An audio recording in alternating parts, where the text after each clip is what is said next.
Good afternoon, everybody. Happy New Year. Welcome to the year 2016. Hey, I just wanted to let you know it's 2016, and just because the year has changed, that doesn't mean work or progress had to stop. So ahead of the new year, I was out recording another segment of Be Seen Being Green. In the next video, you'll see a clip of a gentleman, a resident of Prince George's County, who was in fact dedicated to the work that he's doing in his neighborhood and others. And for a certain amount of time before releasing this video, I guess I could say that I really sat back and thought about it. How would you feel, Prince George's County resident, seeing another resident talk about their experience? You say, hey, it's only a guy telling a testimony about the work that he's doing, right? What could be so bad about that? But I thought some people might say that Mr. Walmsley is indeed an extremist. He'll tell you things in this video like he only puts out his personal trash once every 3 months. Or that he goes to the grocery store with his own reusable bags and never takes plastic bags. Or that the trash that he does create, he could in fact just put in his backyard in his compost pile because that's the environmentally conscious thing to do. Well, yeah, I would say that Mr. Walmsley has a step above many of us. We still need help. We're humans. And so it's essential for us to find one starting place in this new year. Not a resolution. And by the time it's all said and done, you will have a legacy of all that you've done in the way of the environment. So just check it out. Good morning, Prince George's County. Everett Bradford here, reporting live from Atlanta, Maryland. I'll be talking today with Mr. Bill Walmsley. Check him out. My name is Bill Walmsley. I've been a Prince George's County resident since 1979. I started doing something about it. And probably since starting about 2000, late 1990s, having been one who participated in the first Earth Day. So I started picking up in some of the local wetland areas on my own for, my part for Earth Day. And then sometime after that, I adopted a trail for Maryland National Park and Planning. Once I adopted the trail, not only did I pick up along the trail, but it has associated wetlands and woodlands with it. I started to pick those up and going off trail, and started to accumulate quite a bit of trash that I would extract from those areas. And over the years have noticed that the more trash that I take out, the more it seems that we're getting wildlife returning. And now we've got beavers who are actively living in the area. So that's kind of how I started doing this stuff. Since then, in an effort to try and get a head start on some of the trash ending up in the wetlands, it's always easier to pick it up where it originates. So now when I walk my dog every night, I pick up trash along the way. Got a pickup stick. I carry 2 bags with me, one for the recyclables and one for pure trash, and I keep track of it every night. Weigh how much trash I've picked up. I've been doing the weighing part of it since 2012. This year I have the unfortunate reality that as of the end of November I'm 15.4% above last year's tally. Last year I picked up a total of 596 pounds of trash from the dog walks, and this year I'm, like I say, 15.4% above that.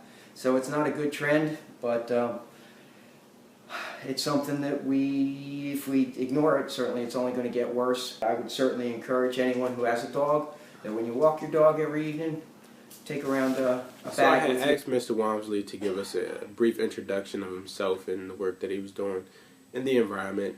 And what came out of that was a great conversation about how some of his passion for the work that he does today was driven from the idea, in fact, that he was actually a participant in the first Earth Day, which was held April the 22nd, 1970. So environmentalists are not those who are just driven for April the 22nd because it's a day of service and we can be outside. But we're driven all year to work to impact the environment because we know and understand that the environment gives us something that we need to survive, and that we must sustain it for future generations in order for them overall, to survive. I try to maintain an awareness of how much of an impact I have on the overall environment, Personally, I generate virtually no trash at all through the course of my day-to-day existence. Most of what I create or generate as far as waste from food and all that is all the organic compostable materials all get put out in my backyard to feed my garden. The stuff that can be recycled gets put out for recycling, and outside of that I generate very little. I put out trash from my personal stuff about once every 3 months, and that's all that I generate. The rest of it, I make decisions when I buy things. I bring my bags with me. I don't create bags. I ask the people in the sales counter not to put things in bags because I don't want them, and try and minimize how much of an impact I have that way. I also keep my house cool, you know, all those things you can do to save energy and minimize, as a consequence, the expense that you have in living in your environment. I don't use air conditioning as a personal choice. I keep my house cool in the wintertime. And I've got rain barrels, recycle the rainwater off my roofs to use in my garden, and compost my leaves. I don't put leaves out to the curb, I put those in my garden.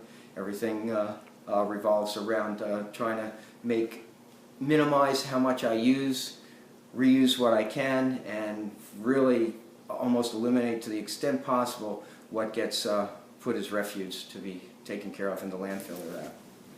So let's break down the term extremist, because early in the video I mentioned that I thought some of the viewers might take what Mr. Walmsley shared with us as being environmentally extreme.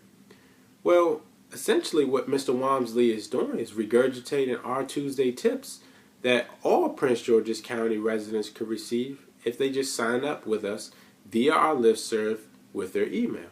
But you'll see Mr. Walmsley talk about composting. So essentially, he's taking things from his kitchen that he could not consume, like his banana peels, for example.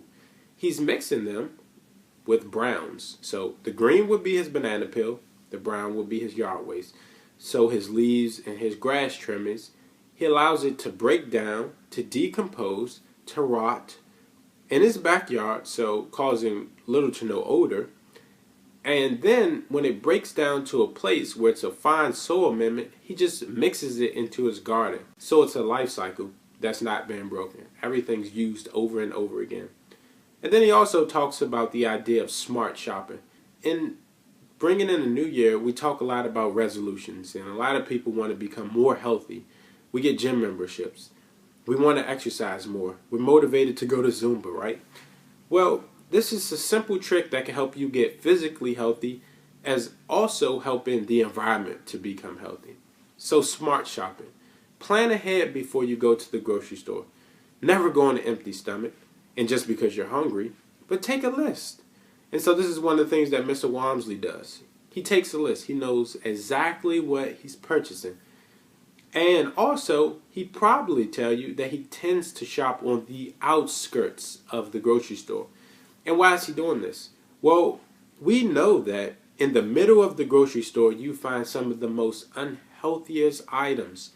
And on the outskirts of the grocery store, you tend to find some of the most healthiest items, only because those items tend to be fresh. So your fruits, your vegetables, things with little to no preservatives. And guess what? These things also tend to contain less packaging. So in smart shopping, you know that at the end of the life of those fresh products, they tend to create less trash.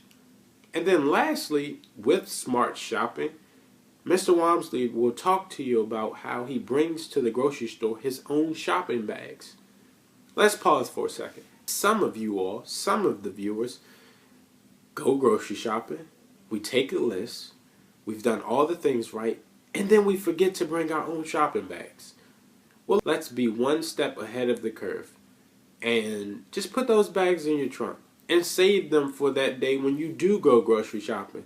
Because we know that plastic bags are negatively impacting our environment because they end up everywhere. And so if we could just reduce our bag usage, we have done our due diligence in smart shopping for the environment, as well as all the other cues that you were given for your physical health as well. I've adopted the trail from Maryland National Park and Planning, and it was a fairly easy process. I was, looked online and contacted the Park Commission. The ranger that had responsibility for it got in touch with me. We talked a little bit about it. There was at the time a formal contract that I signed with them that basically said I'm doing it. And that was, I think, ran for 2 years or that. I don't know how many times I've re-upped on it. To take care of the section of trails that I've adopted. Now, for that, it's a paved trail, multi-use, so it's suitable for biking and rollerblading and walking and strollers and all that. And basically, what they really want you to do is kind of just pick up some trash off of it, and if you see anything that's going to impede somebody's enjoyment of the trail, i.e. a tree falling down across it or that, to report it to that. I've taken it a little bit further because I have a background in trail maintenance and that. Anything like that I try and take care of myself, at least up to a point of which it doesn't require a chainsaw or that.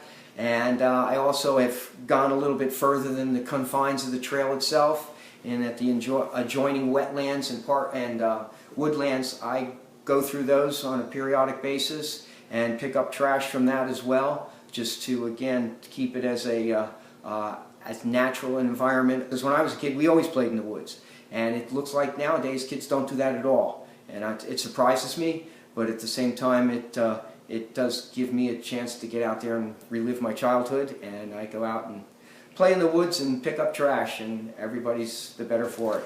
So, of course, Mr. Walmsley, being the environmental steward that he is, has in fact adopted his own trail. And so you should think about it too, because aside from getting something out of it personally, your own titled name tag on the trail, you get a whole oasis of just fresh air, clean water, free-flowing water, and a family of beavers. And so another thing that I asked him to talk about was stewardship. The idea that in adopting a trail, what type of ramifications did you have to live up to be satisfactory in your job in adopting this trail?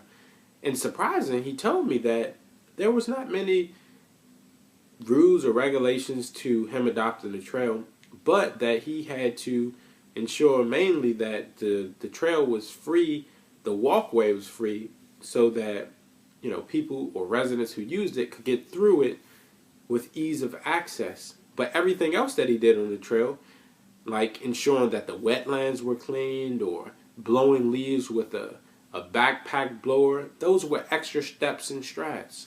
So think about it. From as early as I can remember, I was very much indoctrinated, instructed, threatened that if I put trash around, I better pick it up, because one, it's no one else's responsibility but mine, since it was my trash and I put it there, and I had better pick it up, because if not, back then you'd have a behind that was not as pleasant to sit on if you didn't, and or you might be eating it for dinner, find it on your dinner plate, because they found it and knew that it came from you. So my parents were pretty good in keeping us in line. And certainly as I grew older and got more involved in things on my own where I wasn't under their purview as much, that stayed with me. And of course I was quick to instruct those friends that I had that were not so inclined that they shouldn't be throwing things about. When we were kids, there were no bottles around, because you got money for taking the bottles to the sweet shop and turning them in. So we supported our candy habits through recycling bottles, so to speak. There literally were not plastic bags back then, so we didn't have to worry about those. But as I got older and certainly started high school, and that it was in the late 60s, so I was very much into a alternative lifestyle, let's say. And part of that alternative lifestyle entailed a stewardship of the planet and a responsibility as individuals for maintaining that, accepting that stewardship responsibilities. So I started then as a kid, and it's followed through as a good basis for a lifestyle that I continue to follow now. So another question that I asked Mr. Walmsley was, hey, when did you become environmentally friendly? Or what motivates you to go out 6 days a week to pick up litter that you may not have put on the ground? And so it's funny because Mr. Walmsley is actually sharing his personal testimony, but he'll tell you that nothing motivates him to go pick up litter off the ground. He just wants to see his neighborhood cleaner. He wants a cleaner, greener Prince George's. And so he takes his dog out, and he simply takes a bag and a picker with him, and while walking his dog, he picks up the litter. Simple, right? And then to the motivation piece, his parents instilled in him the notion to be environmentally conscious and friendly. And so it was not a far-fetched idea that's way left, but the idea that you were environmentally friendly because it just went along with your normal chores. So you clean up your room, you clean up outside. Or you don't throw trash or things in the house, so you don't throw them outside. You don't break your mother's prized possessions, her china in the china closet, so you don't just go harm a tree. Those things go hand in hand. It's just principles that were being taught to a child, and as an adult, they're still there. Now, since I've started doing this initially on my own, I have become much more involved with the county's Department of Environment. That started with me trying to secure some support in getting rid of what had been a major tire dumping problem that existed for a while. And in trying to work with the various county agencies, I was finally able to get some traction in working with Adam Ortiz, who is now the director of the Department of Environment. He, in the position that he's in, was able to get the resources working effectively together. We eliminated the tire problem, not only in cleaning up the tires that had been dumped, but at this point it seems that they aren't dumping, at least in that area, any longer, which is great. After that, in having, let's say, established a relationship, I kind of shared with him more of the stuff that I was doing. I was invited by him to participate in the Environmental Action Council. I was a presenter at the first Green Summit that we had. I'm looking forward to the next Green Summit coming up. It's something that I think there's, from those people that I have met in working with the Environmental Action Council, as well as with the department itself, I've met a lot of very dedicated individuals who are really trying to do as much as they can to get the county headed in the right direction, and it certainly seems that they are becoming effective. We are now placing very well as far as the state goes in how much we're recycling. We're starting a number of clean sweep programs and other things that are really starting to make a difference. So, we get a shameless pitch, and please believe me that I did not ask Mr. Walmsley to do this for us, but I think that Prince George's County's Green Summit is something that you should definitely plan to attend. So the announcement has gone out. We'll be hosting a Green Summit, our second annual Green Summit, on May the 19th, 2016 at the University of Maryland Samuel Riggs Center. And so you should be there. You should plan to take an entire day to learn how we here at Prince George's County Department of the Environment is moving this train for sustainability forward, but then also how you could find your niche in helping us do the same thing, whether it be in your communities, in your personal life, or even at your job. I think we need other actions to be taken, eliminating plastic bags.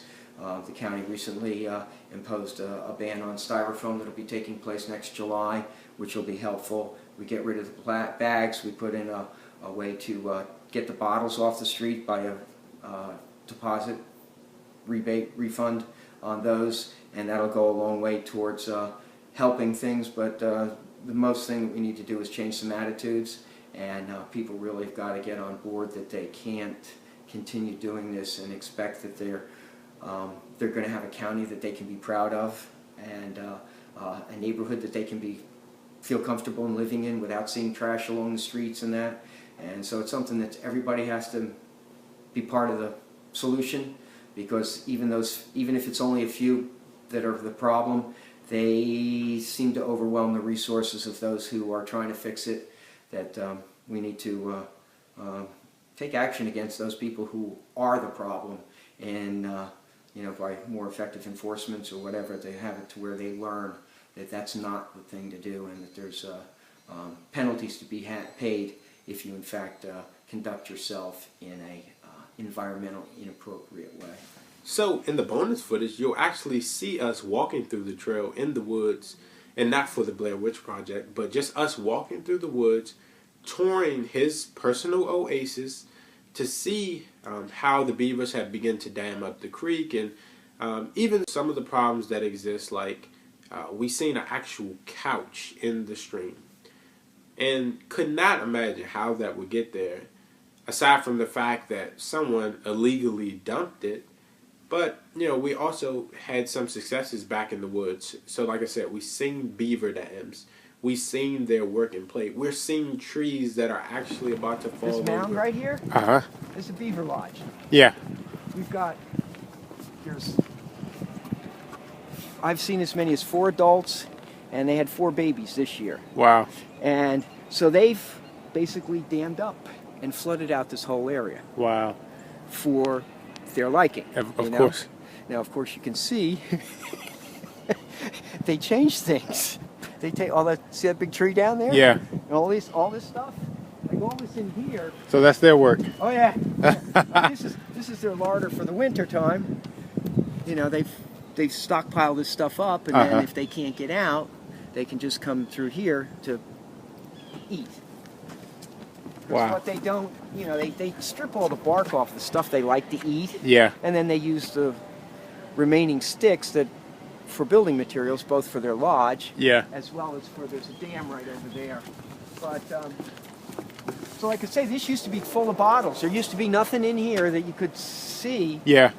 In fact, I've pulled a shopping cart out of over there with a dead baby beaver in it some years back. You know, which was really depressing. Yeah. But like I say, it's a case where it's now gotten good enough to where the animals are starting to return. Now, a lot of people probably don't want to have the beavers around. Yeah. Because if they run out of this stuff, they go to landscaping, which that's when people start to that's when they notice it and say, oh, what's going on? Yeah. Well, look at what, I mean, they've taken down all this stuff. Yeah, they've been at work. That busy beaver, it's not a joke. Yeah, I see. I mean, they go to it. And it's clean. So, now, like I say, it used to be that I'd go in there and pick up all this area. Okay. But now I can't get back into it but a certain bit, you know? Just like, so that stuff, once I start my season, then I put on boots and I'll get this stuff. Okay. Now, normally, without boots, I'm not going to go down in there. Of course. You just get mired up. So this is their work too, because this tree's... Oh, yeah. Wow. That one's going to go soon. Yeah, I was about to say, this tree's coming down. And it's very clean. Oh, they're like I say, they're incredible creatures. Yes. That they're so much fun to watch. Yeah. But they can definitely change things. Now, since they've done this, of course, you get a lot more waterfowl in there than previous. And we've always had a good, healthy frog and snake and turtle population in there. Okay. But that's, now that they've increased the amount of water back in there, they've made a big difference in how much of that stuff is there. Yeah. But we can walk down a little bit. Yeah, you got shoes. That's good enough. Because I don't want you touching food stuff. But yeah, I brought some change of shoes because I figured you never know what to expect, especially with litter. It takes you any and everywhere. There's their main dam. That's what backs up. Now, to the left over there, there's another little tributary. It comes from Thomas Seabrook Park. Okay. It goes underneath the streets in the development and dumps out here. Okay. So that's another area that I sort of get around to cleaning up occasionally, not too often, because what I don't clean up there ends up in here. Of course. What I don't clean up in off the streets ends up in here. Yeah. So that's why I started doing this for my wetlands, which is here. So this place used to be nothing but bottles. Yeah. And I've been cleaning this up for a while. Like I say, I can clean up from like now until beginning of April. Okay. And then everything starts growing back up again. Okay. And I don't come back in here because, one, I don't want to disturb all the frogs and turtles and whatever else. Plus, the growth starts to get to where then there's ticks, and then I try to minimize how much exposure I have to all those. Exactly. So that's my season for cleaning up in here. So this area I haven't touched since last April. Okay. But there's not as much in here because I've been cleaning this up for the last umpty-ump years, and now that I'm picking it off the street, there's less that tends, because I try and catch, if I do see stuff by that bridge over there, yeah. I try and pull it out there. Of course. Even during the course of when I don't come back in here, just to minimize how much I'll find in here later on. Okay. But, so, and then if you want to, you can walk across the street here, and I'll show you where my actual trail starts. So you adopted this trail. What are the ramifications for, I guess, being up to standard with it? It's like system of checks and balances. Well, for me, the quote rules and regulations that Maryland National Park and Planning has. I go way overboard on those because, I came here day after Thanksgiving. I came and took a backpack leaf blower and blew up all the leaves. Okay. Now they'd eventually get around to doing it. Yeah, but it'll take a while. Yeah, I just do it. See, that's one of my signs. But we can go over here to the bridge. Okay. It's a nice day. It's not too bad today for a walk. But like all in here, this is all parklands. And once you get a little bit further over, it turns into all wetlands because then you hit the main body of Foley Branch over there. Okay. And I occasionally walk through here. It's usually not too much trash in here at all. Okay. It's more follows the water. Okay. Of course. And so it doesn't get up here too much. Yes.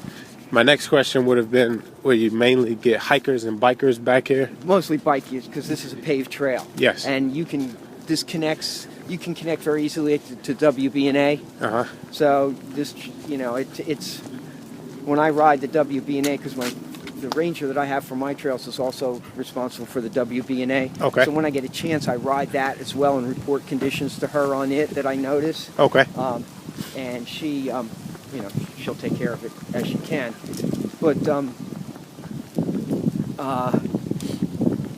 like I say, most people say when they adopt trails, they look at the trail proper. They don't deal with everything else. I've dealt with everything else. Yes.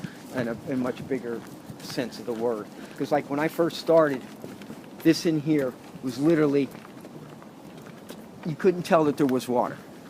It was just solid bottles. I wish I had taken before pictures, but I never did. That would have been amazing.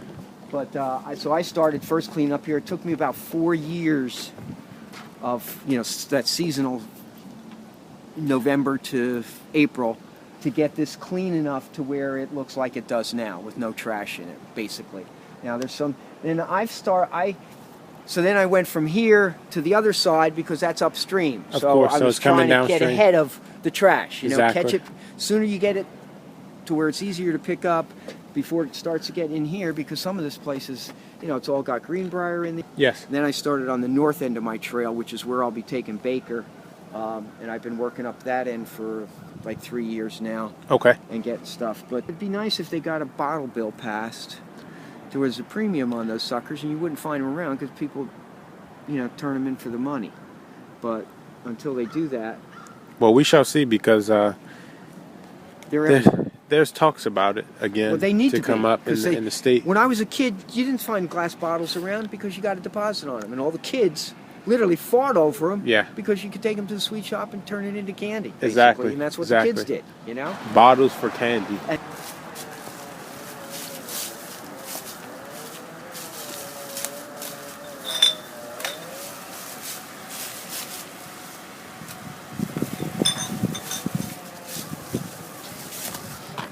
Thank you for watching another segment of DoE TV and tuning into Be Seen Being Green.